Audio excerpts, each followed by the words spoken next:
Hello, this is a video I've been planning to make for a while.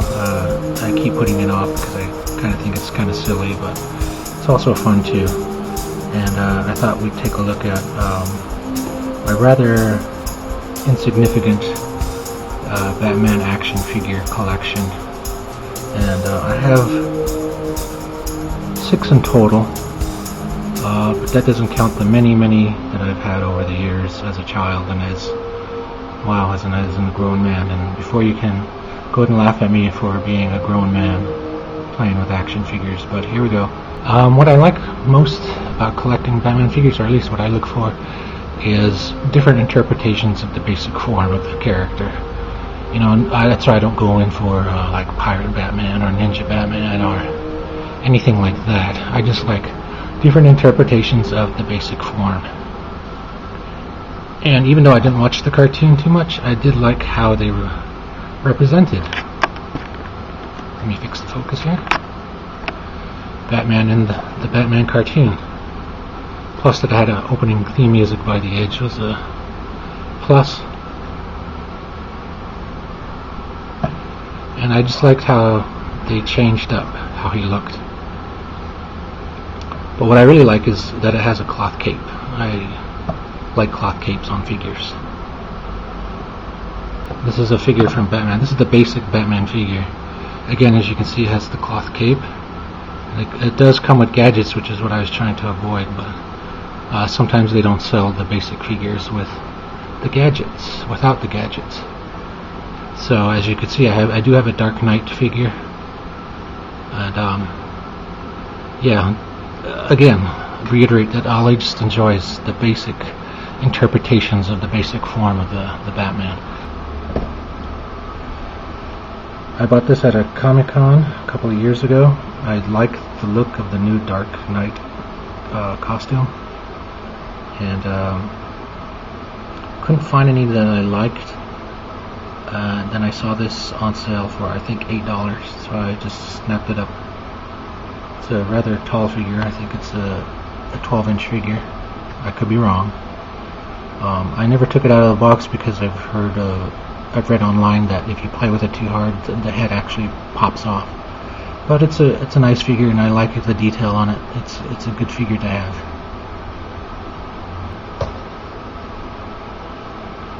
Some of my favorite figures to own are not in line with current comic book continuity. I like the stories that take place out of comic book continuity, and I am also an admirer of Alex Ross's work. So I got this figure from Justice because I couldn't find a Batman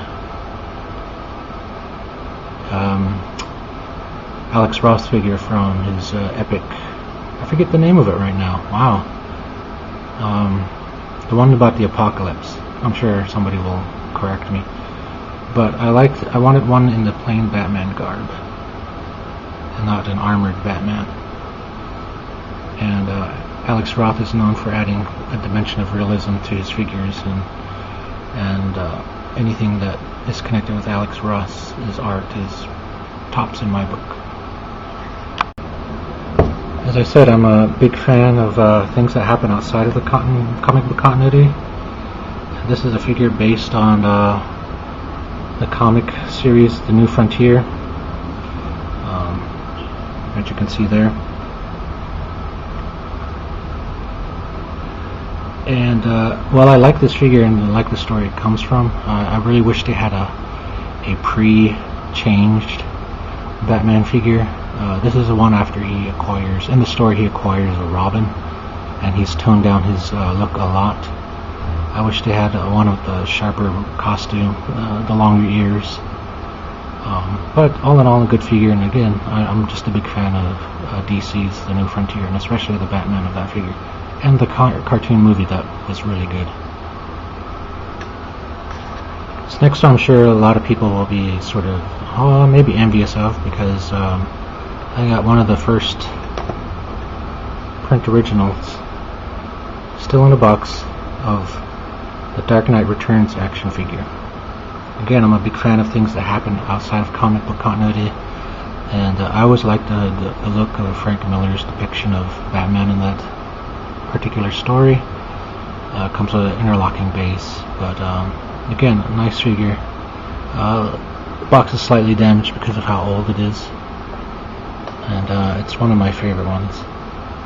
But the next one is probably one of my more favorite.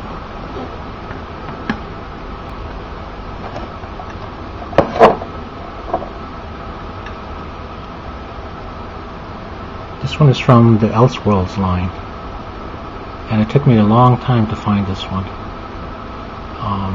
It's probably my single favorite Batman story ever, which is Gotham by Gaslight.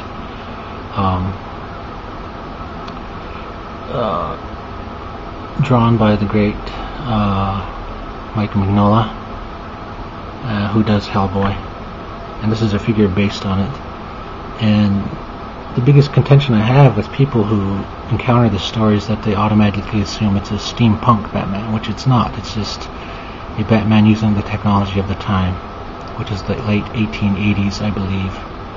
But this is a figure that I was looking for widely. I think it's the last one I recently acquired outside of the large Dark Knight figure. But again, my single favorite story, so I had to have an action figure of it. Okay, we've come up on my last Batman figure that I have that's still in the box, and this is the one I'm most proud of getting for some reason. The reason will become obvious to most collectors, but here we go.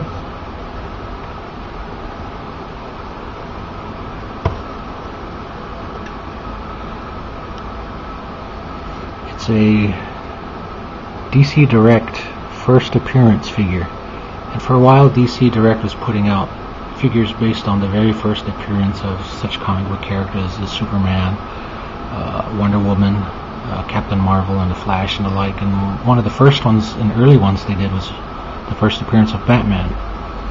And as you can see, he has the scalloped ears that stick out a little way too far, and the big wide yellow belt, and the purple gloves, which is exactly in tune with how he appeared in the comics. But what I'm most proud of this figure is that they don't sell this figure anymore. The figures they have now have plastic capes. This one, I don't know if you can see, has a cloth cape. A little dent there on the bubbling. I don't know if these things are worth anything. I don't care that they're worth anything. I just like collecting them and having them. Then again, Batman is my favorite comic book character of all time.